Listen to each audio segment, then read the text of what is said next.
What's up, y'all? I'm Adrian. I'm Carlin. And we are the Marriage Talk. Coming back, we freestyling this, y'all. There ain't none of this stuff rehearsed.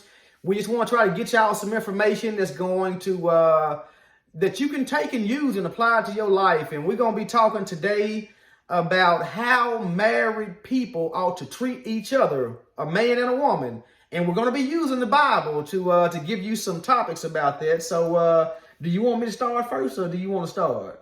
Well, Sunshine? we've been married 22 years this year. 22 years. And my question to you is, in the first 15 years, did we pass or fail when it came to treating each other right? Hey, we fail, y'all. We totally fail. Yeah, we did. I just got to be honest with you. Yeah. My parents' relationships were not a good example. My grandparents' relationships were not a good example. I didn't get any information from my mother or my father. They weren't handing out this information in school. They were not handing out this information in church. And so pretty much just going through life, jumping in relationships and just winging it. I mean, doing what we thought was right and what we thought was making the other person happy. And that didn't work out too swell at all. Even though we were in love won't suffice. You got to have knowledge to be able to make a marriage Absolutely work. Absolutely. And so there were so many things that we had to learn the hard way. And hopefully us coming to you now with our experiences and things that we've gone through will help you so that you don't have to go through what we went through. Hopefully. Let me say that again. Woo! Hopefully that will help you. So let's talk about maybe the first 15 years. Now look, for 15 years, listen, when we got married, I was 20, you were 26, we were young, but we were both saved now. Yeah. So we were saved. That helped. And so it's not like, you're talking to unsaved people.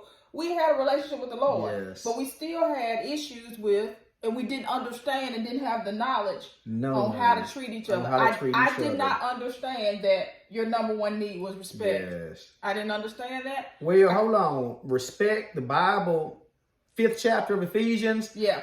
The Bible teaches us that wives should respect their husbands and that husbands should love their wives. In other words, all men that are hearing this can understand that men have to be respected. We need that. Mm-hmm. That may not be the most important thing we need, but it's way up there. As we already know, the number one thing that a man needs is sex. That's number one. But respect would have to be number two. It's right up there, somewhere at the very top. We need for women to understand that. We don't like to argue. We don't like to be fussed at. We like to be treated as though we know what we're talking about.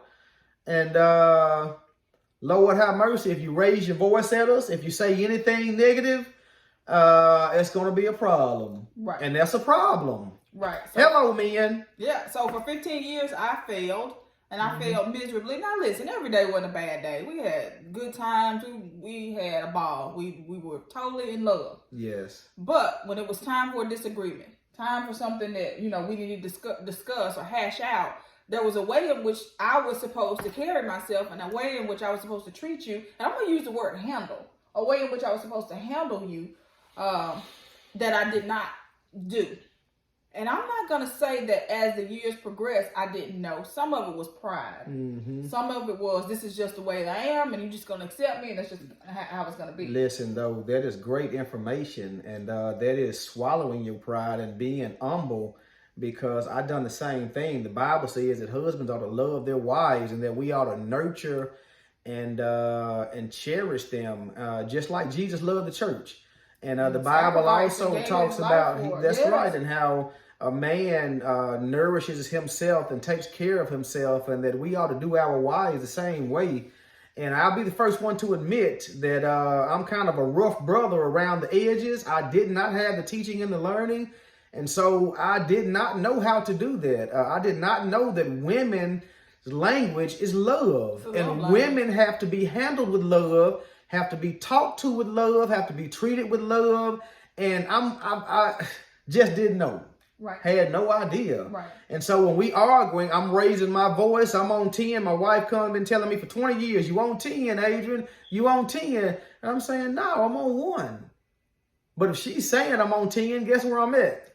I'm on 10. So I have to understand that and bring that down.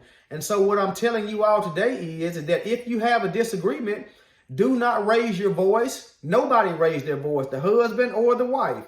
Keep that decibel down, because raising your voice, wife, is going to make your husband feel disrespected, and husband, raising your voice is going to make your wife feel unloved. And so you were telling me, hey, I'm feeling disrespected here. You're disrespectful. He would say that. And I'm going, no, I'm not. I'm only telling you how I feel. You're not listening, blah, blah, blah, blah, blah, blah.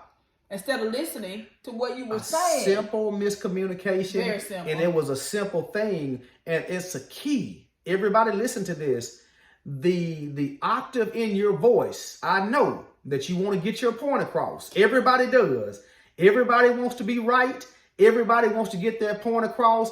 And so when we start feeling passionate about being right, we start elevating our voice. And that's giving our spouse or our partner exactly what they don't need.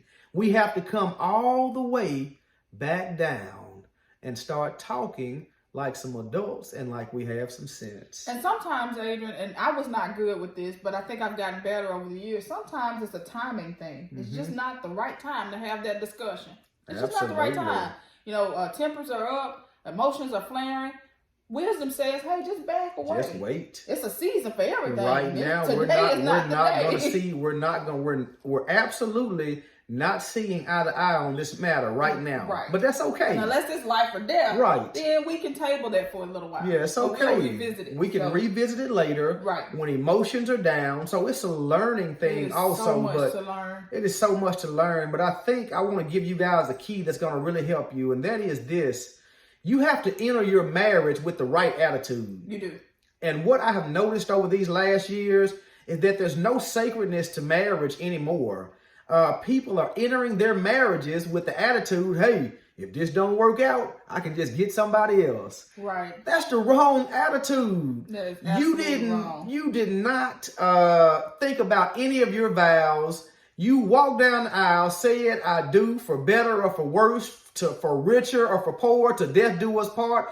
And no sooner as y'all have an argument over who drunk the last milk in the refrigerator, you ready to go get somebody else. It's over. Come on, y'all.